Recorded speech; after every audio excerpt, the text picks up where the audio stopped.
So this relationship ended over 2 years ago, and I think that I blame myself, and I was so embarrassed that I allowed it to happen that I've never really spoken out just about how dangerous someone can be without actually physically hurting you. At the end of 2016, I was in a really dark place. I had just separated from my husband of 8 years that summer, and my self-esteem was pretty shot. I still loved that man to death, but we weren't in love with each other anymore, and that gave me a massive complex. So when this new guy named Henry started talking to me on Facebook, I was overjoyed. He had a child, same age as mine. He even had full custody of his child. Because of his quote, the mother went nuts and ran away. I guess I was so desperate that didn't really spark me as strange, and I was just so excited to have someone I could confide in again, because single parent life is pretty lonely. Looking back, there were a lot of red flags. About 6 weeks after I met him, he told me my birth control turned me into a psycho, and no one would ever tolerate being with someone like me if I continued to take it. So I stopped. A few weeks later, he then told me that it made me a terrible parent for going to college and putting my child in daycare, and that I should just focus on being a mother, and then he suggested I drop out. I didn't, but I came pretty close. There was a lot of weird small things. He'd always say them and then try and brush them off, fill my mind with doubt. "Oh, I didn't think you're a bad mom for going to college. I just think you'd be a better one if you were at home." About 3 months in, he started secluding me from my friends. One day it would be, "Oh, let's not use our phones all weekend, we're together." Then the next it was, "Leave your phone at my place so you can focus on getting your housework done and a good night's sleep." Then it was clothes. "You're not actually wearing that, are you?" "Oh, don't get upset, I just meant maybe jeans and a t-shirt would look better than that top." Then he started to track where I was. "You've been at the store for 38 minutes. You were only there for 30 last week. What's going on? Who are you speaking to? Is there someone there?" "Oh no, I just meant, have you bumped into a friend? How are they?" It was constantly warping my entire reality, and I didn't know what to do about it. 99% of me thought I was imagining this behavior and that he just did wonder if I bumped into a friend. He was just giving me fashion advice. He wanted me well rested in the best versions of myself. Yeah. As you can see, I began to make excuses for his crazy behavior. Then, about 6 months in, the voices started. He would say things to me and then say he hadn't said it. "Leave me and you'll never see your kids again. You're ugly. The world would be a better place if you offed yourself. You're useless." Etc. This would be at any time, anywhere. I'd always say, "What? Excuse me?" And he would act completely innocent and then glance up and say, "What? What'd I do?" And then I'd say, "Why are you saying such horrid things to me?" And he'd say, "What? I haven't even spoken to you. You're suffering from psychosis. Let's get you to the doctors. You're losing your mind." And for a while, I really thought I was. I couldn't distinguish imagination from reality. I couldn't focus on anything. I was a complete shell of myself. I couldn't leave, I couldn't get away. I had no friends or family left. He managed to one by one turn me against everyone I knew. Things like, "Your mom prefers your sister slept with your husband, your friend's Facebook status was about you," etc., etc., etc. But I was so broken that I actually believed him in everything he said. In my warped mind, he was Mr. Savior. He'd been there when I had no one, tried to make me the best version of myself. He supported me through college, taking away distractions like my phone. He supported me through all of the awful things that my family and friends had done, or what I believed they'd done. He'd forced me to go to the doctors when I was hearing voices, and he would always cuddle me when I sobbed that I was going crazy. In my messed up, broken mind, he was my hero, and I couldn't escape. Eventually, after a heated argument, I left with my child and went to a family member's. I cried and cried and cried. I knew I had to escape, and although he had never laid a finger on me, it was still abuse. In 8 months total, he has ruined my whole life, my whole being. And as I was realizing what had happened, I was struggling to process it, and if I'm being honest, I do still sometimes struggle to process it. After we broke up, he broke into my home 3 times. He stole valuables and planted drugs in my home and then phoned the police, hoping to ruin my teaching career. Luckily, the police were aware of the situation, due to being informed by a domestic abuse charity. He smashed every single window on my car. He even opened my car door and lifted the hood and stole my battery. I told my child's daycare not to allow him to collect my child, and yet he still tried 3 times. He would randomly message me for months after we separated from different emails saying he was watching my house. He knew if I was alone, and if I didn't speak to him, he would kill himself, and it would be all my fault. I actually had his family members phoning me and telling me he was going to kill himself because of me, and that his child would be an orphan, and I cared for no one but myself. It's been about 2 years, and I still sometimes find empty beer cans in the bush at the bottom of my yard. Footprints under windows, cigarette butts, etc. I just recently found out that his ex is actually in a psychiatric hospital for hearing voices and multiple attempts at suicide, including attacking her ex. Due to her mental health, it's very unlikely she'll ever be released. That could have been me, and that would have been me if I hadn't gone to my mom's that day when I did. What would have happened to my baby? Where would I have ended up? Why was he doing this? Why is he still doing this? I guess I'll never have the answers that I want. I just really hope and pray that I never have to see him ever again. Henry, stay away from me and my child. Please.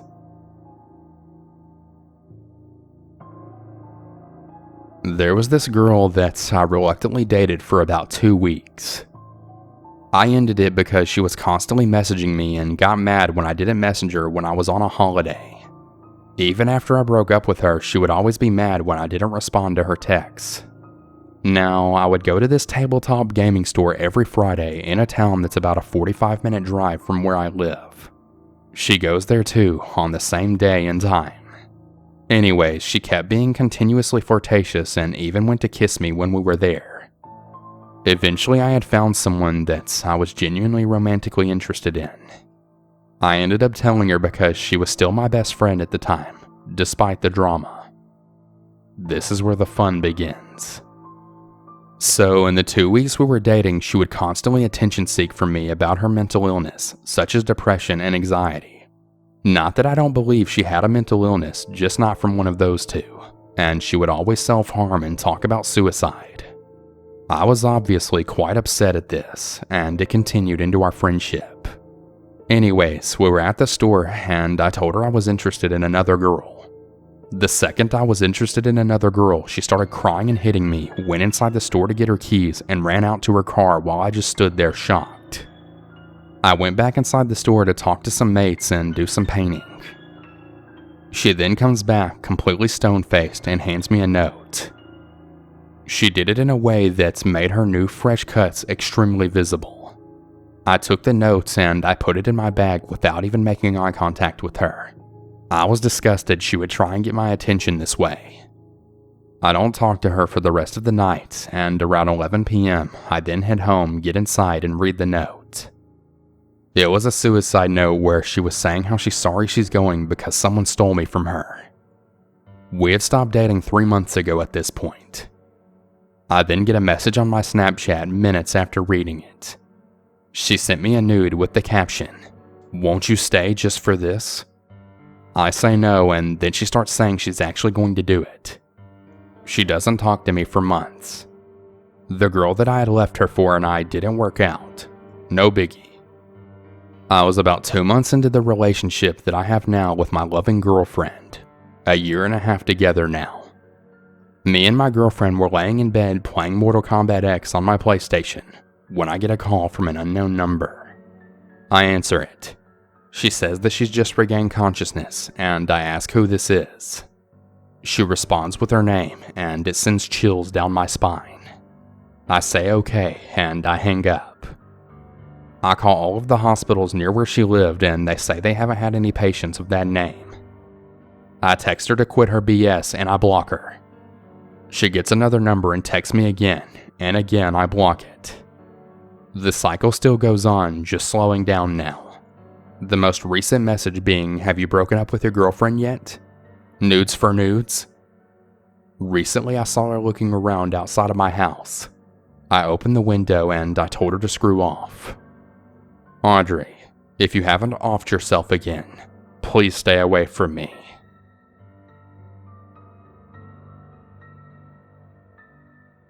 I'd like to share a story of a once good friend turned horrible ex with you all. We met back in high school by chance.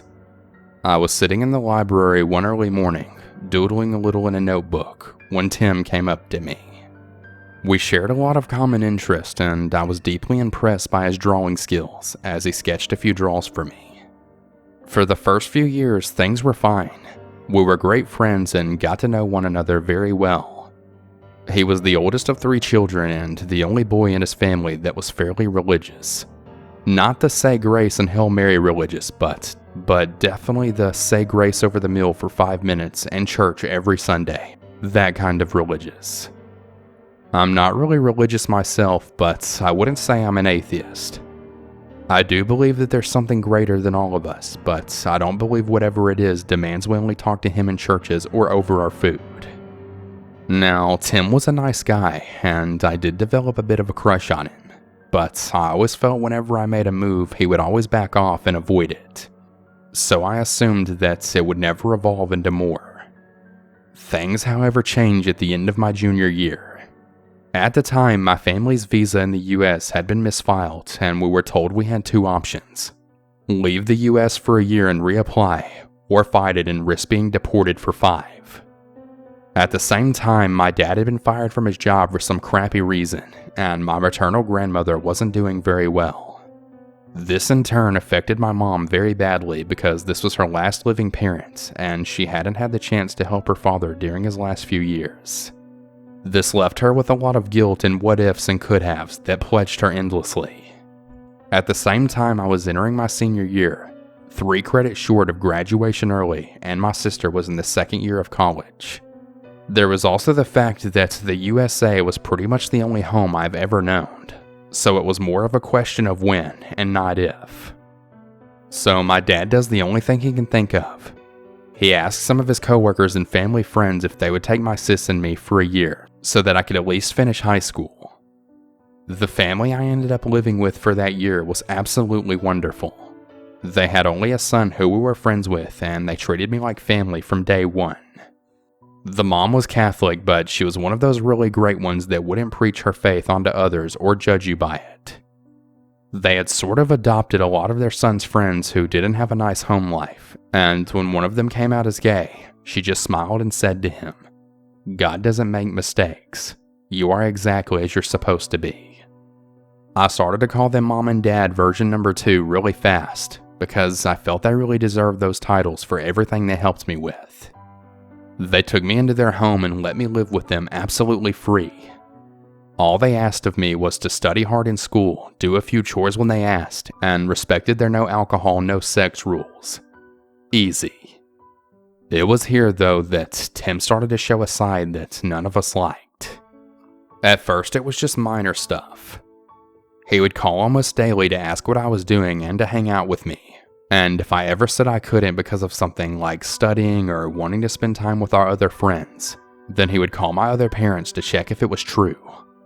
I wasn't new to relationships, but because I was technically an illegal immigrant in the States at the time, I had so many things on my plate that I didn't notice the signs. Things got even more stressful as my other father got prostate cancer, and he needed help getting to and from the hospital. I ended up doing it, so I had to prioritize my school, other family, and then my boyfriend and friend with other responsibilities. For whatever reason, Tim didn't like that. He started demanding that I spend more time with him, and that whenever I was free, I was supposed to go over to his house and spend the day there. I liked his family. They were nice people, but I'm also an introvert, and if I didn't have at least a little bit of solo time, I can't recharge properly. Soon, the pressuring started. Not for sex, but to go to church. His church.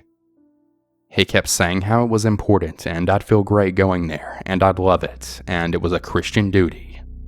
This was right around the time when the whole Muhammad drawing controversy happened, and I've never found comfort in religions, much less the kind where they pressure on Christian duties. I avoided it for a while until I finally got the courage to tell him that I wasn't comfortable with the idea of going to church, and given everything I need to ensure to graduate, as well my other family's own problems, I didn't feel I had time to add church to it. You would think it was okay, but not for Tim. He got super offended and started demanding that I give him a better reason as to why not. He even went as far as to go to my other mother and talk to her about the idea of us going to church. She thankfully told him that that was my choice and my choice alone, and regardless of his feels about it, he needed to respect that. Then the creep factor went up a notch. He started showing up uninvited both at my home and school. In case I didn't mention this before, he had graduated at the time and he was now in college. It was easy for him to get into the school grounds since he had gone there too. He would go looking for me all over campus, trying to guess which classes I was taking to find me. Both of my other parents and even my other brother even caught him once trying to peek into my room through the blinds to see if I was home after asking if I was really there or not. My other mother told him that was inappropriate, while my other father told him to never do that again because it was unacceptable. My brother at first made a few jokes about it, calling him ogles for trying to peep in. But after he caught Tim doing it again at 2 in the morning while I was asleep, he told him he was officially going into creeper territory and he was going to beat him up if he didn't stop. I started to become more and more reserved to the point to where everyone but Tim commented that I didn't seem happy in the relationship at all. And it was really weird because the farthest we ever got to doing anything was holding hands. He wouldn't even let me kiss him on the cheek in private.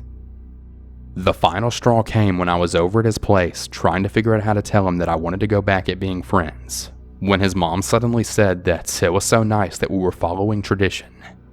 I asked her what she meant, and she told me that she and her husband had been high school sweethearts and married right after high school, and that Tim was doing the same. I full-on panicked at this point.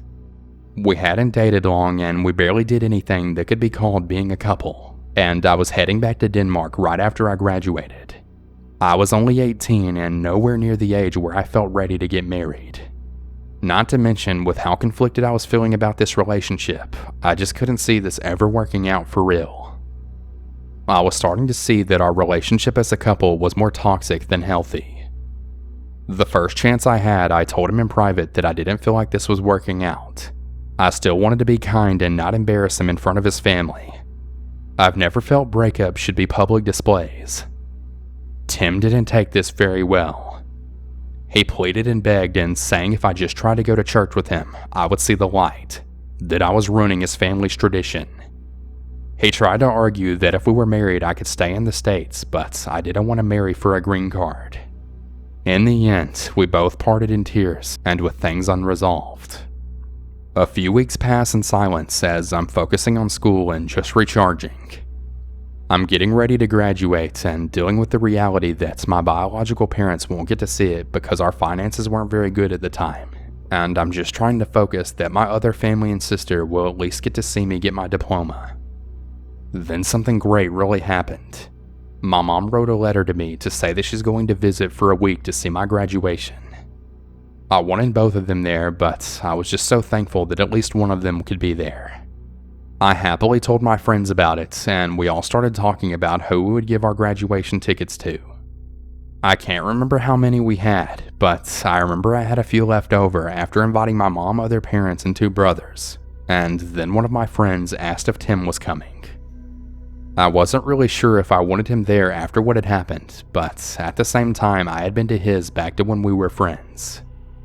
Like an idiot, I reached out to him and I asked if he wanted to come as a friend. Tim became irate, ranting how I was being mean and selfish. His anger was so explosive that it really shocked me, and then he finished it by saying to me, "There are 5 priorities in life: God, family, health, school, and friends. In that order, but you don't seem to get that. Your order is family, friends, school, health, then God. You need to sort yourself out." At the time, I was way too shocked to react at first, before I muttered a small, "But that is how I see things. They are what matters to me," before walking away. I gave my extra tickets to a classmate who needed them more than I did because he had one of those massive close-knit families. Graduation comes and I receive my diploma with cheers and pride, knowing that with a high school diploma doesn't mean a whole lot, but it's my first set of proof that I can dedicate the time I need to learn something. I toss my cap, look for it afterwards, and immediately go off to get the real thing and look for my family. When I find them, I can instantly tell that something is off. They then smile at me, but clearly something is bothering them. I ask what was wrong, but they just try to brush it off, making an excuse that someone had one of those stupid annoying horns with them. I didn't believe them, and in the end, my mom told me that Tim had showed up to my graduation. She knew a little bit about the drama going on and figured he was just there to say congratulations. Spoiler, he wasn't. He said that he needed to talk to her about me and how I needed to be saved, that I was going to hell because I wasn't embracing the church or what womanly duties were meant to be. She asked him what he meant, and then he said, "To obey her future husband." My mom completely lost it. I did too when she told me this. We weren't engaged, and even if he was, I'm not some dog that's meant to follow orders. So to hear that Tim thought I was his to order around made me furious. The last time I spoke with him, I let him have it. I yelled and threatened, telling him if he ever thought he had any rights to decide what he deemed important in my life, he had another thing coming. He tried to argue that I needed to be saved or I would go to hell, and finally I just screamed, "I don't need to be saved. I don't want to be saved. I'm happy as I am." He stared at me, saying I didn't mean it. I said that I did, and if he kept pushing as he was, then I didn't want to speak to him ever again. I told him that it was making our friendship unbearable, and if he didn't learn to respect people's opinions and religions, the next relationship he would be in wouldn't work either. He then got angry and said I was going to hell, and in a fit of rage I then told him, "Our relationship is hell. You've made it that way." To which he then left immediately. I lived in the States for a month after that, and we didn't really talk after that. His family tried to plead for me to apologize to Tim for what I had said, but I told him that I meant it because of his constant bullying. After that, I wasn't welcome to their house anymore. Not that I ever went back anyways. Tim tried to reach out to me again a few years later with some sort of religious story, and how I was like the main character. I told Tim that I would like it if we could be friends, but if he was going to send me religious texts again like before, he needed to delete my information. I haven't spoke to Tim since. He ended up dating a dear friend of mine a few years later, only to mess it up the same way he had ours. My friend had asked me if I was okay with them dating, to which I told her that it wasn't for me to decide. Just because he was my ex didn't give me any right to say who he could date or couldn't date. But I did remind her to not let him bully her about religion. To this day, I think he's still single and trying to find some girl that he can save with religion. And while I really wish for him to find his special someone someday, I will say this. Tim, I'm really glad that we'll never meet again, as an ocean is now between us. Thank God.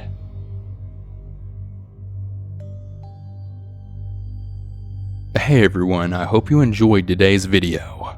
Once again, if you'd like to submit your own story to me, be sure to submit it through my website, which is www.southerncannibal.com. Just click the big red button that says submit a story, fill out the form, and then send it. Also, before we bring this video to a close, I want to give a huge shout out to all of my $5 or more patrons, as well as my $3 patrons featured on screen.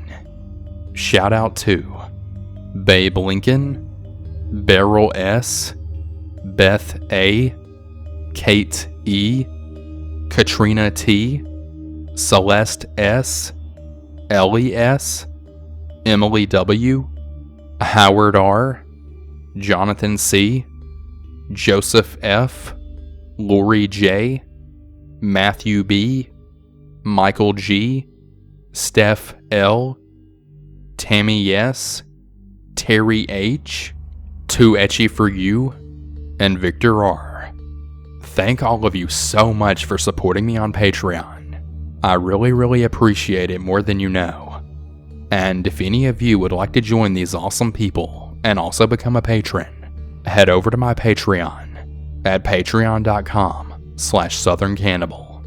Thank you, everyone, and have a good one. And remember to always stay hungry.